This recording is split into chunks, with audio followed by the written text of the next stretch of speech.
guy that does good things for our country, tries to keep everybody safe. He sent me an awesome question, and definitely is something that I'm super interested in this answer. His question is, Mike Gillette, I have observed people that fail at tasks which appeared that they could have physically completed, but due to an apparent lack of mental fortitude to endure or complete the task, they didn't. Do you have a particular technique or immediate action that you can recommend to deal with those mental barriers one sometimes faces while attempting to accomplish a physical task which taxes the body to the point that the mind actually believes the task is not possible? I'm that guy when I try to run farther than 5 minutes, but that is a good question, and there's a couple of initial directions that it suggests to me. I think the first one is that scenario that he describes, where people don't quite rise to the occasion in a given circumstance, and invariably it's the mind giving out, which of course leads to the body giving out.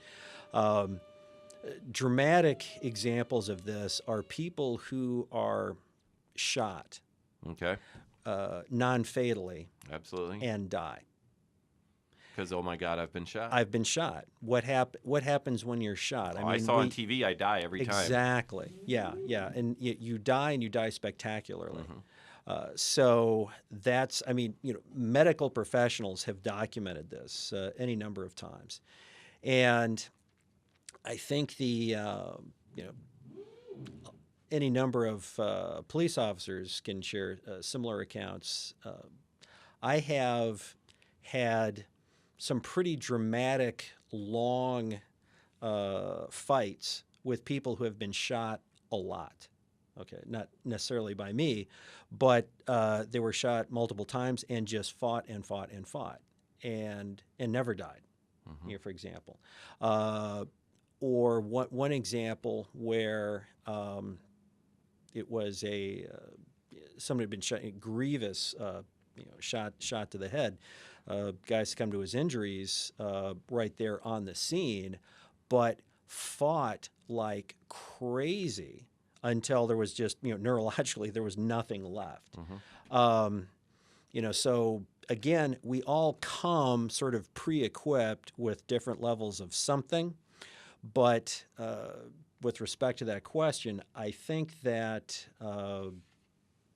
it's the dying from the non-fatal wound, I think, is the most dramatic example of that. That's a mind thing. The mind has just concluded that if X happens, then Y is the result. Oh, I guess I die now.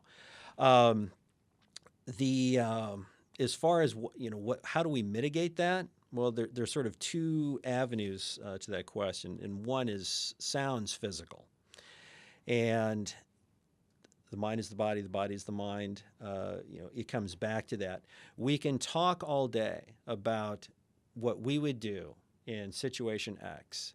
Well, if the ninjas start coming in the bar from that door, then I'm going to, spring backwards through the air, they start spooling off all of this stuff. Hey, that's great.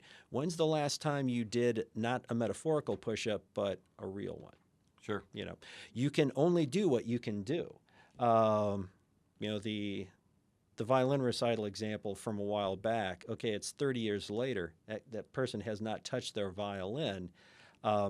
The odds of them being able to, knock out even a very rudimentary musical piece, very low probability of that, and it will sound horrible. Sure. The mind is the body is the mind. They both have to be working. Now, the mind is never as refined as we want it to be. It's always a work in progress, regardless of how diligent you are. Physically it's the same thing.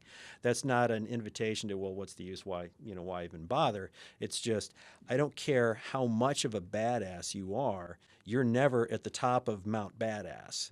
There's always a few more steps to go, and that should be encouraging and challenging and exciting and compelling to us. The way that I would say we mitigate, short of being physically prepared for that, which you have to do, because if you have somebody who is thrust into a circumstance that's dangerous and scary tomorrow. And it's like, I don't care how many push-ups you do today, it's not going to make you stronger by tomorrow. Then it gets back to what we talked about right off the bat, the mental preparation. What is it about a situation that you might find yourself in that you think would be the biggest problem for you? What's the biggest barrier? What do we need to help you overcome? So let's, instead of hiding from those things, which is convenient and comfortable, let's, kind of march headlong into those and just kind of attack them one by one. Well, I think I would probably be scared. Okay, I think that's reasonable in a circumstance involving physical danger. How do you think that would play out? What do you think specifically would be your response if you were scared? Well, they may not, and then just, keep Sure. keep digging into that. So oftentimes we fail at things that we have not contemplated or that we don't have an answer for because, we didn't contemplate that eventuality. And sometimes it was just, we never thought to prepare ourselves, or we prepared ourselves, but only in the avenues that are comfortable.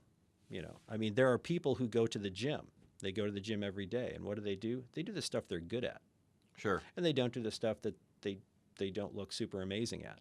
So they kind of, create this lopsided capability, if you will. That's just how we are as people. We love to look awesome, and we don't like not looking awesome. Sure. So it's easy to default to that which comes easy to us. So the response is, don't neglect the physical, don't neglect the mental, and dig into the mental with respect to what you think could cause you the most difficulty, and just be willing to confront that. Absolutely.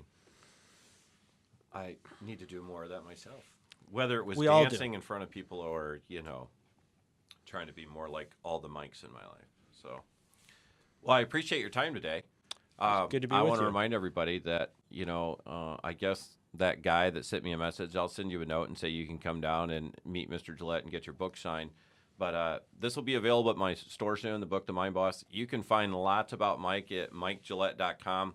And I think he always has some new and exciting things to come out soon. You have new things happening this year, don't you? We can stay tuned for. I do indeed. Awesome. Well, I appreciate it. Mike, thank you very much for your time. Thanks, And Ryan. maybe if you can find it in your world traveling schedule, we'll have you back again. All right. For everybody else, thanks for joining us. Remember to watch out for the red Chevy truck.